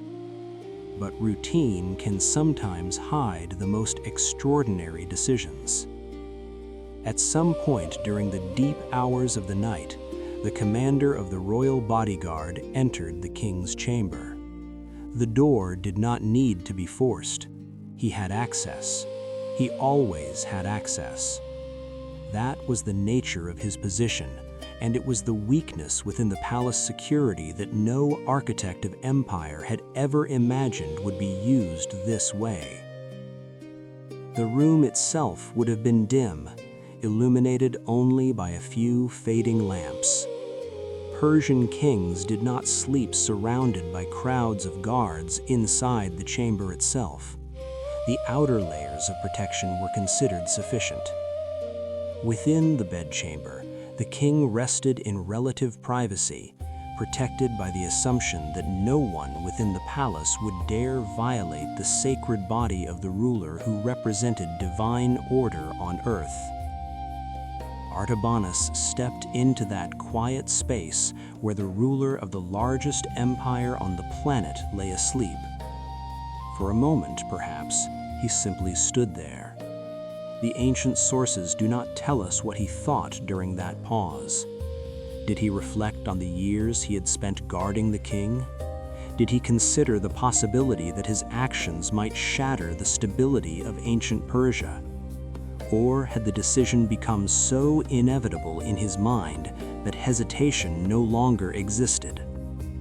Whatever passed through his thoughts vanished with the act that followed. In the darkness of the royal chamber, the commander of the bodyguard killed the King of Kings. There was no battle, no dramatic confrontation, no witnesses rushing forward to intervene. The death of Xerxes occurred quietly, almost gently, within the silence of the palace night. For a man who had once commanded armies numbering in the tens of thousands, who had ordered bridges thrown across the sea and punished the waters of the Hellespont when they resisted his will, the end came in the most ordinary way imaginable. A blade in the darkness, a breath that did not return. And with that single act, the reign of Xerxes I, ruler of the Persian Empire and heir to one of the greatest dynasties of the ancient world, came to an end. Later historians would struggle to describe the strange symmetry of the moment. The man who had once whipped the sea in anger was killed in his sleep. The death of a king rarely brings silence to an empire. More often, it unleashes confusion, fear, and the frantic movement of those who understand that power has suddenly become fluid. The palace at Susa was no exception. When Xerxes was found dead in his chamber, the shock rippled outward through the royal household like a stone dropped into still water. Servants whispered in corridors, guards tightened their watch, and members of the royal family struggled to understand how such a thing could have happened inside the most protected residence in the Persian Empire. In moments like this, the first person who speaks with authority often controls the direction of events, and Artabanus understood that better than anyone alive within the palace walls. As commander of the royal bodyguard, he already possessed the trust of the guards and the proximity required to shape the narrative before the truth could settle. According to the fragments preserved by ancient historians, Artabanus moved quickly after the assassination. The story he presented was simple and devastating. The crown prince, Darius, the eldest son of Xerxes, had murdered his own father in a struggle for power. It was an accusation that fit the anxieties of the moment. Dynastic conflicts were not unknown in the ancient world, and the idea of a prince acting violently to secure the throne did not seem impossible to those already shaken by the king's death. Artabanus delivered this explanation directly to Artaxerxes, the younger son of Xerxes, presenting himself as a loyal protector who had discovered the terrible crime. In the chaos that followed, the accusation was accepted. Crown Prince Darius was executed before he could fully defend himself. For a brief moment, the balance of power within the Persian Empire tilted dramatically. Artaxerxes ascended the throne as the new King of Kings, but the young ruler stood surrounded by uncertainty, grief, and the quiet influence of the man who had orchestrated the events leading to his coronation.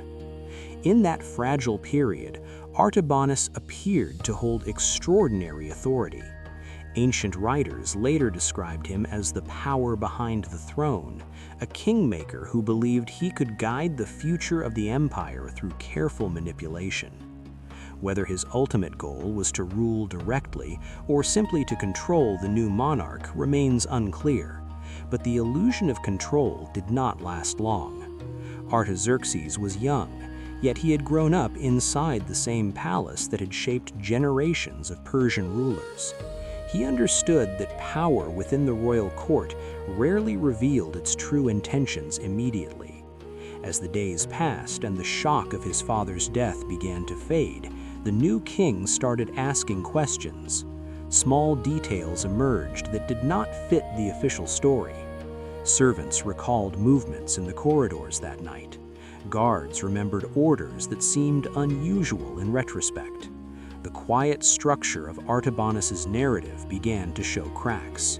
And once doubt enters a royal court, it spreads quickly. Artaxerxes eventually confronted the commander of the royal bodyguard. The exact details of that confrontation are lost to history, but the outcome is not. Artabanus was exposed. The man who had orchestrated one of the most daring assassinations in ancient Persian history suddenly found himself standing before the throne he had hoped to control. The response was swift and merciless. Artabanus was executed, ending the conspiracy almost as abruptly as it had begun. Some later accounts claim the execution took place within the royal palace itself, perhaps even in the same halls where Xerxes had once ruled. If that detail is true, it adds a final layer of symmetry to the story. The man who believed he could manipulate the destiny of the Persian Empire discovered too late that power within royal courts is rarely stable for long. With the death of Artabanus, the immediate crisis ended, and Artaxerxes secured his position as the new King of Kings. Yet the empire he inherited was not the same empire that Darius had built generations earlier. The fractures that had begun during the later years of Xerxes' reign did not disappear with the removal of a single conspirator. They remained embedded within the enormous structure of Persian power, quiet but persistent, like cracks running through ancient stone long before the final collapse becomes visible. And so the story of Xerxes does not end simply with his assassination. It ends with an empire that had already begun to hollow itself from within, weakened less by foreign enemies than by the ambitions, fears, and obsessions of the men and women who lived at the heart of its power. Every empire falls. That is not the remarkable part of history. Civilizations rise, expand, and eventually fade with a rhythm that feels almost geological in its inevitability. Cities are built, monuments are carved into stone, and rulers proclaim that their kingdoms will last forever. Yet time has a quiet patience that no throne can defeat. The interesting question has never been whether empires fall. The interesting question is always how. Did the empire collapse because of enemies at its borders, armies marching across distant plains, ships arriving on hostile shores? Or did something more subtle occur long before the final blow, something invisible that weakened the foundations from within? The story of Xerxes I offers one of the clearest examples in ancient history of how immense power can coexist with profound vulnerability. Xerxes inherited an empire that stretched across 46 nations, a network of provinces connected by roads, couriers, and administrators whose efficiency astonished the ancient world. Tribute flowed into the imperial treasury from lands as distant as Egypt, Babylon, Lydia, and Bactria. Armies assembled under Persian banners were so vast that Greek writers often described them as darkening the horizon when they marched. The palaces of Persepolis and Susa displayed a wealth so extraordinary that visitors sometimes struggled to believe what they were seeing. By every measurable standard, Xerxes possessed a level of power that few rulers in history have ever approached. And yet, the tragedy that unfolded within his palace demonstrates a paradox that historians have observed again and again. The greatest dangers to powerful rulers rarely arrive as obvious threats. They arrive quietly, through the small weaknesses that exist within every human character. Xerxes could command armies, build monumental cities, and impose his authority across continents, but he could not command the impulses of his own mind.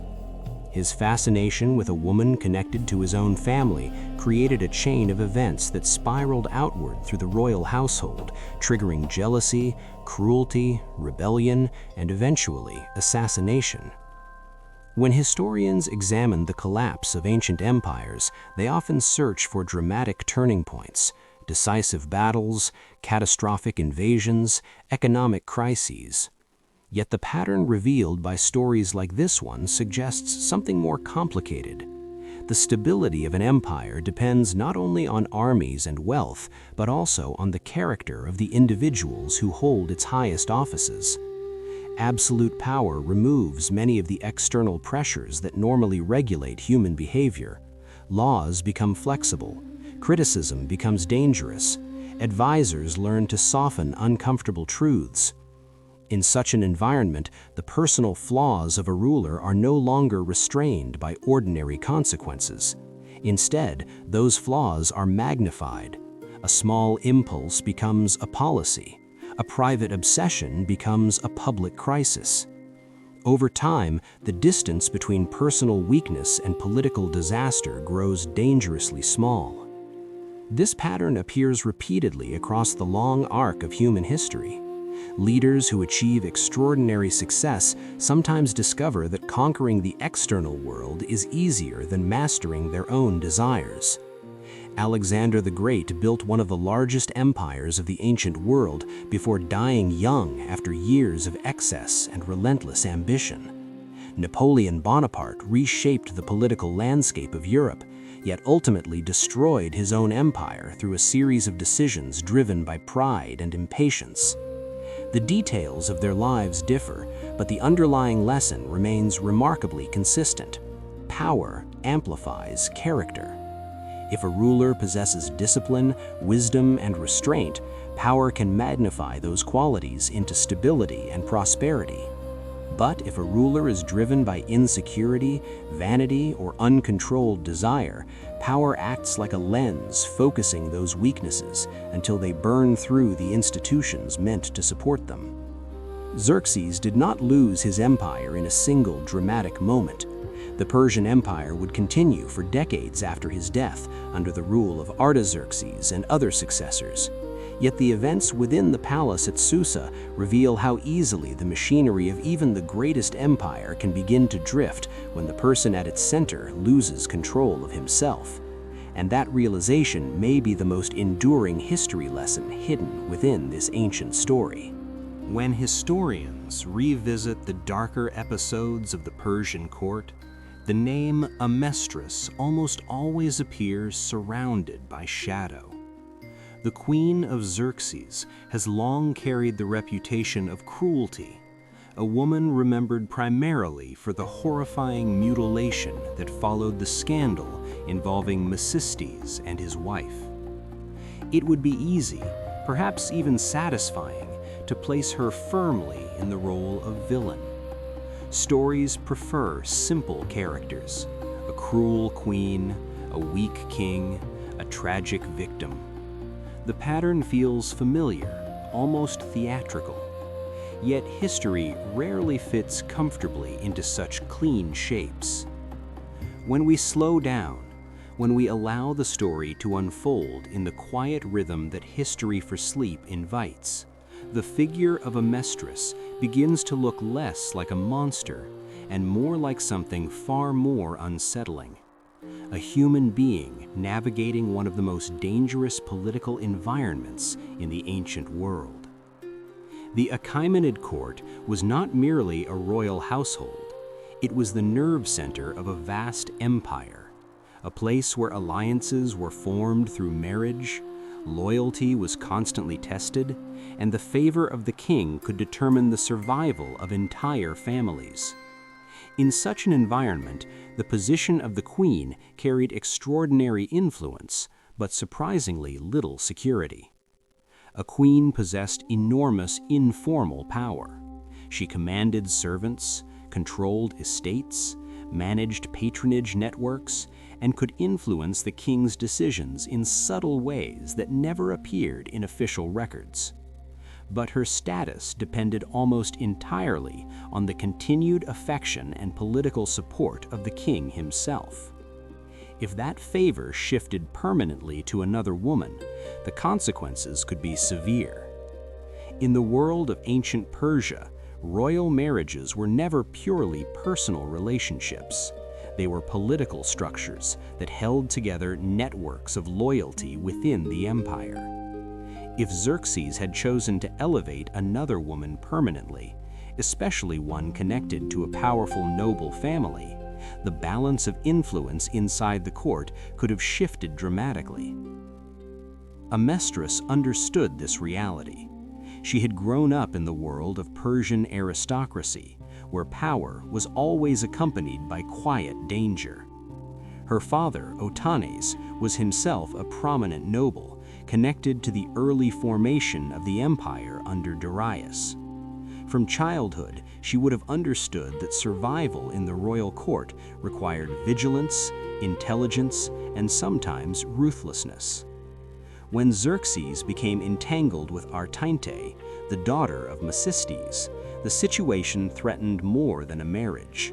It threatened the delicate architecture of influence that protected Amestris and her family. In a modern context, the events might appear as a scandal within a private relationship.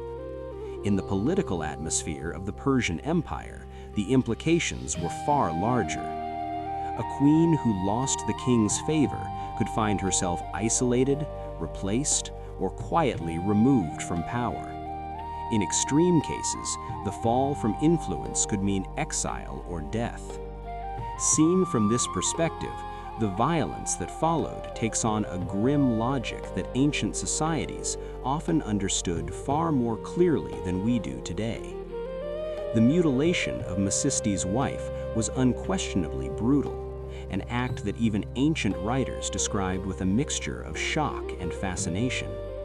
Yet it was also a public display of dominance, a message sent through blood and fear to every faction within the court. Amestris was declaring that her position remained unchallenged, and that any attempt to undermine her authority would carry terrible consequences. Whether we judge her actions as monstrous or pragmatic depends largely on the moral frameworks we bring from our own time. The ancient world operated under different assumptions about power, loyalty, and survival.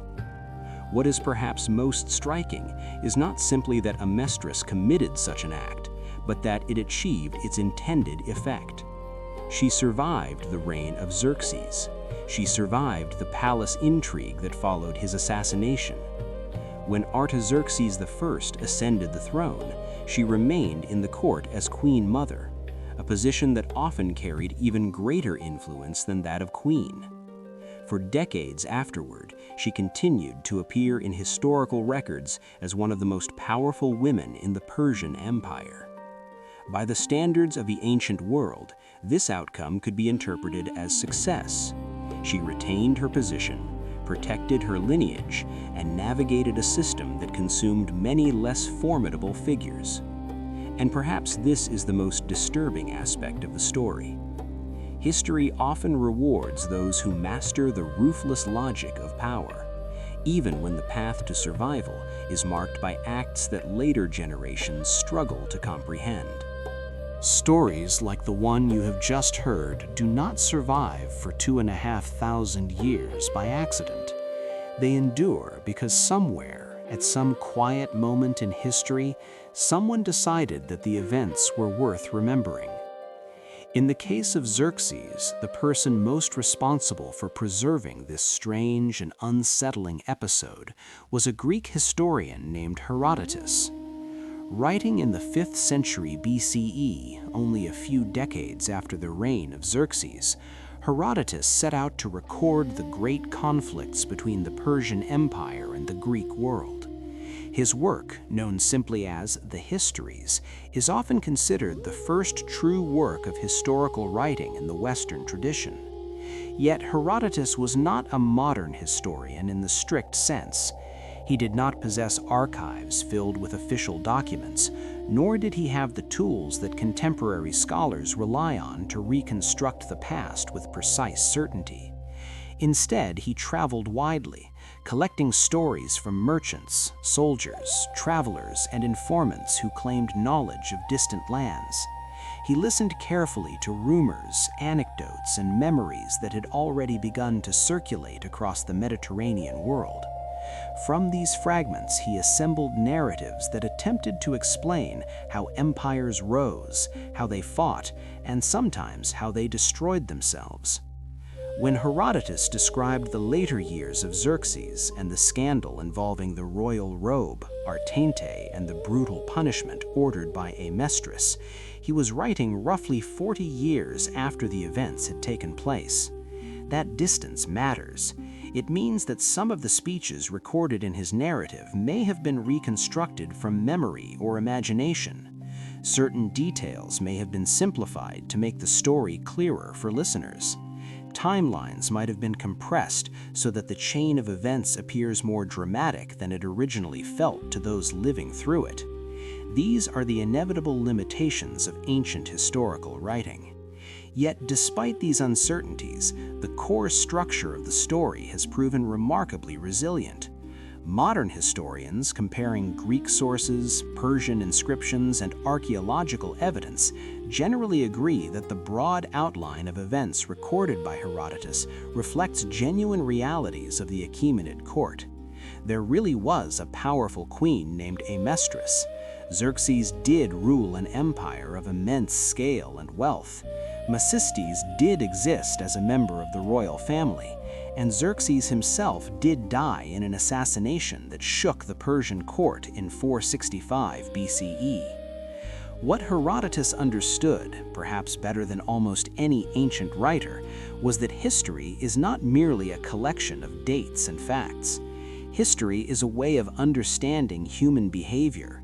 The stories we preserve from the past often survive not because every detail is perfectly accurate, but because the pattern they reveal feels deeply familiar. When we read about the jealousy within the Persian palace, the dangerous politics of royal families, and the tragic consequences of unchecked power, we recognize emotions and dynamics that still exist in our own world. This is why the story continues to echo across centuries. For more than 2,500 years, it has quietly rested within Book 9 of the Histories, waiting for readers who are curious enough to wander beyond the famous battles of Thermopylae and Salamis. Most textbooks mention Xerxes only as the king who commanded a massive invasion of Greece. They describe the engineering marvel of the Hellespont Bridge or the dramatic stand of Spartan warriors. Yet the private drama unfolding inside the palace at Susa rarely appears in those summaries. Perhaps the omission is understandable. These events reveal something deeply human and uncomfortable about power. They remind us that the forces shaping empires are often not grand strategies or battlefield tactics, but ordinary human emotions amplified by extraordinary authority. Desire, fear, jealousy, pride, ambition. These quiet currents move beneath the surface of every political system, ancient or modern. And occasionally, when circumstances align in precisely the wrong way, those currents erupt into moments that alter the course of history. Herodotus preserved this story not simply to entertain his audience, but to illustrate how fragile even the greatest empire can become when the personal lives of rulers begin to influence the machinery of state. In doing so, he left behind something far more valuable than a list of events. He left a mirror in which every generation can glimpse a reflection of its own vulnerabilities. And so we arrive at the final quiet edge of this story, the place where history slowly fades into reflection. The lives of Xerxes, Amestris, Macystes, Artabanus, and the countless unnamed figures who moved through the corridors of the Persian court have long since dissolved into the distant past. Their ambitions, fears, jealousies, and triumphs once felt enormous, overwhelming, urgent in ways that must have seemed as permanent as the empire itself. Yet time has a remarkable way of softening even the loudest dramas. If you were to travel today to the ancient city of Susa in modern Iran, you would not find the roaring center of imperial power that once commanded lands stretching from the Nile to the Indus. Instead, you would find fragments, broken columns, weathered foundations, quiet stretches of earth where great halls once stood. Archaeologists have uncovered the remains of the Apodona, the great audience hall where Persian kings once received ambassadors from across the known world. They have traced the outlines of royal apartments, gardens, courtyards, and staircases worn smooth by thousands of footsteps. Yet the voices that once filled those spaces are gone. The arguments, the whispered conspiracies, the private griefs and jealousies that shaped the fate of an empire have vanished into silence. Stones remain where people once stood. The contrast is striking. Empires often feel eternal to the people living inside them. Their institutions appear stable, their rulers powerful, their monuments indestructible. The Persian Empire under the Achaemenid dynasty must have seemed exactly that way to those who lived within its borders. Roads connected distant provinces. Royal couriers moved information across continents with astonishing speed, and the authority of the great kings seemed unquestionable. Yet history reminds us that even the strongest political structures are ultimately temporary. The collapse of ancient empires rarely occurs in a single dramatic moment. More often, it unfolds gradually through a long series of small decisions, personal rivalries, administrative failures, and unintended consequences. In the case of Xerxes, the empire did not vanish the night he was assassinated in his own palace. The Achaemenid state continued for more than a century afterward, ruled by successors who attempted to maintain the immense system inherited from Darius and Xerxes. But the events within the palace at Susa reveal something deeper about how power functions over time. When the personal desires of rulers begin to override the structures designed to regulate authority, the stability of an empire can begin to erode in subtle ways that are difficult to detect at first. The Persian Empire eventually fell to Alexander the Great in the 4th century BCE, long after the deaths of Xerxes and Amestris. By then, the palace intrigues we have explored tonight had already become distant memories. Yet the underlying patterns they reveal continue to echo through history. Every generation confronts the same essential challenge: how to balance power with responsibility, ambition with restraint, authority with accountability. These are not questions confined to ancient courts. They appear wherever human beings organize themselves into systems of leadership and hierarchy. Perhaps this is why stories like this one continue to survive. They remind us that the forces shaping history are often deeply personal. Behind the grand narratives of wars and empires, we find individuals struggling with the same emotions that shape ordinary lives today: desire, pride, fear, love, jealousy.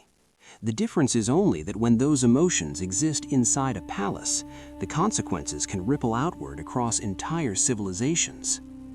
And now, as the fire burns low and the night grows quiet, the story returns to where it began, not with kings or battles, but with memory. Someone long ago recorded these events so that they would not vanish completely. Herodotus wrote them down. Generations of readers carried them forward. Historians studied them.